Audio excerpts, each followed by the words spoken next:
এই যে লাইলাতুল বারাআত, এই লাইলাতুল বারাআতের ব্যাপারে এক ভাই আমার কাছে আসার পর কয় ওই রাত্রে যে হালুয়া রুটি এগুলা কি আছে? তা আমি বললাম না, নাই।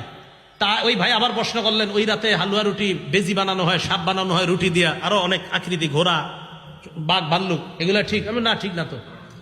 ওই রাতে যে গোসল করলে মাথার পানির চুল পড়লে, মহিলাদের চুলের এই পানিগুলা পড়লে প্রত্যেক ফোটায় ফোটায় নেকি ঝরে যায়, মুকসুদুল মুমিনিন না আরো কিছু বইয়ের নাম লেখছে, এগুলাতে আছে, এগুলো ঠিক? আর না, এগুলো তো ঠিক না। বলতে বলতে হঠাৎ আমারে বলে ফেলতেছে কি, আচ্ছা লাইলাতুল বারাত যে এটা ফজিলতে রাত, এটা ঠিক না? আমি কই হ্যাঁ এটা ঠিক। কই কে বলছে? আমি কই নাসিরউদ্দিন আলবানী রহমতুল্লাহ আলাইহি বলছে।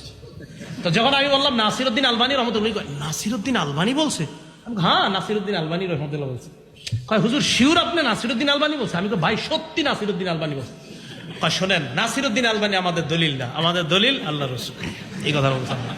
ঠিক আমি দেখেন, এটা এটা এটা উনি এই সত্যি উনি এই কথাটা বলছেন। তা আমি